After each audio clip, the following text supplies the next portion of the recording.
حضرت سیدنا ابو بردہ رحمۃ اللہ تعالی علیہ فرماتے ہیں کہ جب حضرت ابو موسیٰ رحمۃ اللہ علیہ کی وفات کا قریب وقت آیا تو آپ نے اپنے تمام بیٹوں کو اپنے پاس بلا کر فرمایا کہ میں تمہیں ایک روٹی والے کا قصہ سناتا ہوں۔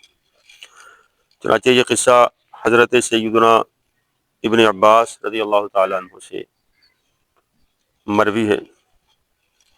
ایک عابد، ایک عبادت گزار نیک شخص اپنی جھونپڑی میں اللہ کی یاد میں مشغول رہتا تھا، لوگوں سے الگ تھلگ، اور اس طرح اس نے 70 سال کا عرصہ گزار دیا یاد خداوندی میں، عبادت الہی میں، اور کبھی بھی اللہ کی یاد سے غافل نہیں ہوا۔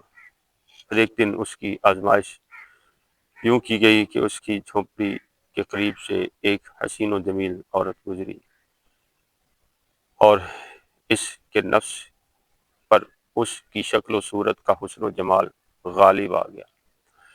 یہ اپنی جھونپڑی سے نکل کر اس کے پیچھے ہو لیا اور 7 دن 7 راتیں اس کے ساتھ رہا اور برائی میں مبتلا رہا۔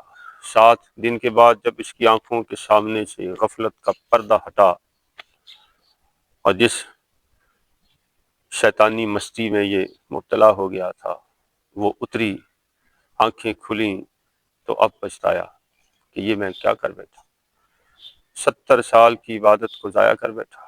افسوس افسوس۔ پھر وہاں سے نکلا، توبہ کرتا، معافیاں مانگتا، ہر قدم پر عبادت کرتا، اللہ سے رجوع کرتا، اور بالآخر اسی طرح کرتے کرتے اس نے بڑی مشقت جھیلی۔ یہ چلتے چلتے بالآخر ایسے لوگوں کے پاس پہنچا، رات کا وقت تھا، وہ مسکین لوگ وہاں بیٹھے ہوئے تھے، یہ بھی بھوک اور پیاس کا مارا ہوا ان کے درمیان جا کر بیٹھ گیا۔ وہاں پر ایک راہب ان کے لیے روزانہ روٹیاں لاتا تھا۔ روایت میں ہے کہ یہ 12 لوگ تھے اور 13واں یہ عابد ان کے اندر شامل ہو گیا۔ یہ وہاں بیٹھا رہا، رات گئے، وہ شخص روٹیاں لے کر آیا، چونکہ اندھیرا تھا اس نے سب کو ایک ایک روٹی دی۔ جب جانے لگا تو ان 12 میں سے ایک نے کہا کہ آپ نے مجھے روٹی آج نہیں دی۔ اس نے کہا نہیں، میں نے تو 12 کی 12 تقسیم کرنی ہے، تمہیں بھی مل گئی، تم دوسری لینا چاہتے ہو، دھوکہ دینا چاہتے ہو، جاؤ آج کے بعد تمہیں روٹی دوں گا ہی نہیں۔ یہ کہہ کر وہ راہب تو چلا گیا، لیکن یہ جو شخص تھا سابقہ عابد اور موجودہ تائب، اس کی حالت دیکھی تو اس سے رہا نہیں گیا، اس نے اپنے حصے کی روٹی اسے دے دی اور خود بھوکا رہا، اور اسی بھوک پیاس میں اس کا انتقال ہو گیا۔ حضرت عبداللہ ابن مسعود رضی اللہ تعالیٰ فرماتے ہیں جب یہ مر گیا تو اس کی 70 سالہ عبادت ان 7 دنوں کی نافرمانی کے برابر نہ ہو سکی، وہ نافرمانی بڑھ گئی۔ پھر اس کی وہ ایک روٹی لائی گئی، وہ ایک روٹی جو اس نے اپنا حصہ دوسرے کو دے دیا تھا، تو وہ ایک روٹی اس کے ان 7 دن کے گناہوں پر غالب آ گئی۔ اس ایک روٹی کی وجہ سے اللہ نے اس کو بخش دیا۔ اللہ اکبر کبیرہ، اللہ اکبر کبیرہ۔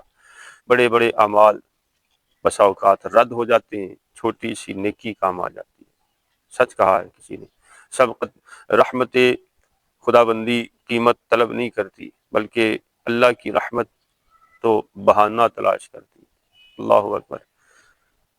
اللہ تعالیٰ جل شانہ بالخصوص وہ بھلائیاں، وہ اعمال صالحہ جو اس کے بندوں کے ساتھ کیے جائیں، جس کا تعلق لوگوں کے ساتھ ہو، وہ رب کی بارگاہ میں زیادہ مرتبے والے ہوتے ہیں۔ اللہ تعالیٰ جل شانہ بندوں کے ساتھ رحم کا ہم سے مطالبہ کرتا ہے کہ تم بھی رحم کرو، میں بھی ارحم الراحمین ہوں، تم بھی رحم کرو۔ اللہ ہم سب کو عمل کی توفیق عطا فرمائے۔